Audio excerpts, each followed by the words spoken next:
Hey folks, it's Eric from Belgrade Beat on the streets of Playa del Carmen, Mexico. It's New Year's Eve and, well, I'm not in Belgrade. Since 2008, this is only the second New Year's Eve that I've spent away from my dear city of Belgrade. It's also, I miss Christmas. I'm usually in Toronto, where I'm from, in the end of December. Then I go back to Belgrade. Christmas in Toronto, New Year's in Belgrade. That's how it usually goes. But because of this year and the coronavirus fears and all of that stuff, I happen to be in Mexico this time. It's pretty sad. Because there's something cozy about being in Belgrade and knowing that you have a home, and I'm starting to miss it actually. So chances are within a couple weeks you're gonna see me back in Belgrade. Probably gonna go back by New York City. I'm not really sure. That's how I got here, because the Air Serbia flight direct from New York City seems pretty straightforward.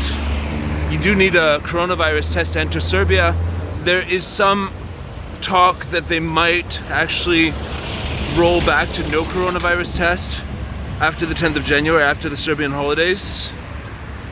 I don't think it's gonna happen, but it might happen, so I will wait for that announcement around the 10th of January and then fly. The reason I'm coming back in January, why not just stay in Mexico? Well, because I need to renew my residence permit at the police station in Serbia.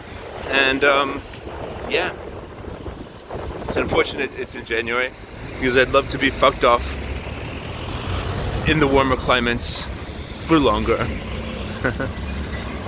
Ever since the coronavirus thing started, it looks like everything sort of has this Soviet style line. I mean, the lines move much faster than they did in the Soviet Union, but yeah, I'm not one of those guys who's saying that they're turning our society into communism. But the lines of people waiting outside the supermarket and the banks and stuff kind of look like that. Yeah. So I miss Belgrade. How's it going there? People of Belgrade, how has it been these days? Are you having fun? I know the stores are closing at like 6 or 8 p.m. New Year's Eve is like cancelled as, the normal celebration where people go out on the street and celebrate because of the massive coronavirus caseload, right? As you can see, life is very normal here in Mexico. But, for me, Latin America doesn't compare to Eastern Europe.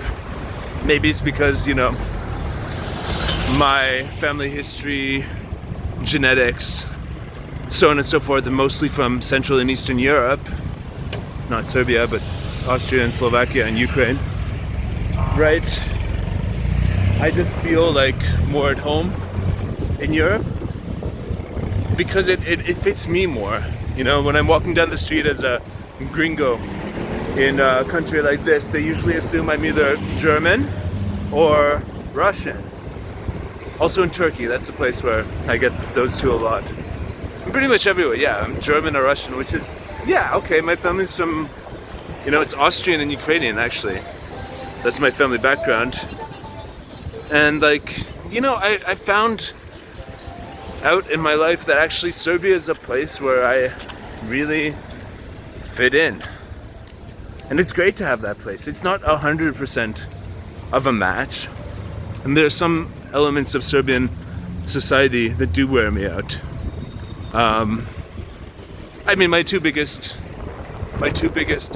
sort of like complaints, stuff I feel would be better in other places is like, the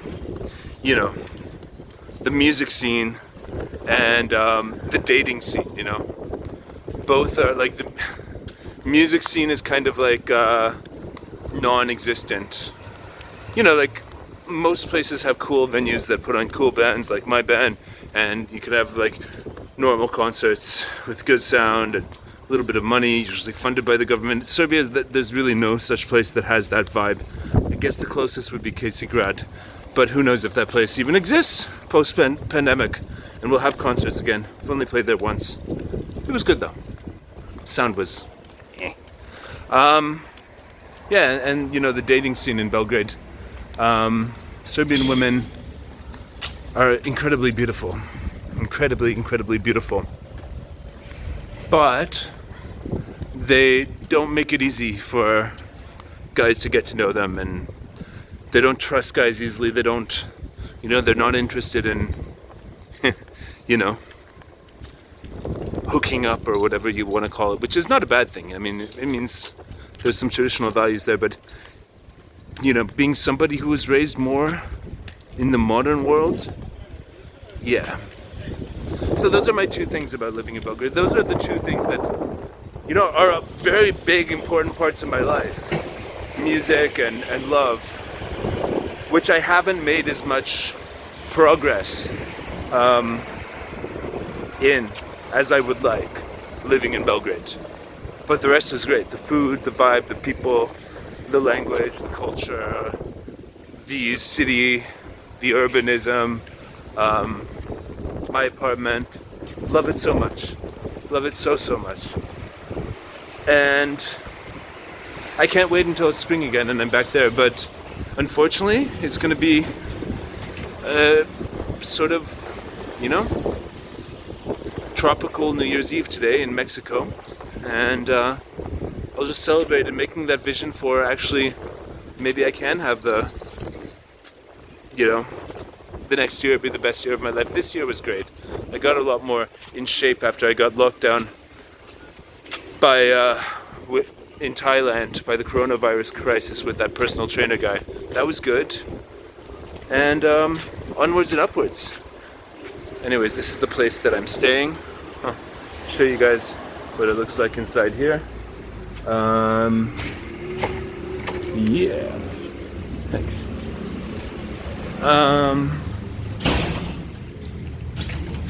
Nice little garden here. And it's just the typical Airbnb, one studio apartment. My stuff all over the place, and yeah, life in Mexico. This is my New Year's. Miss you, Belgrade. Catch you later. If you're watching this in the new year, 2021, I hope you're having fun, and hope to see you guys soon.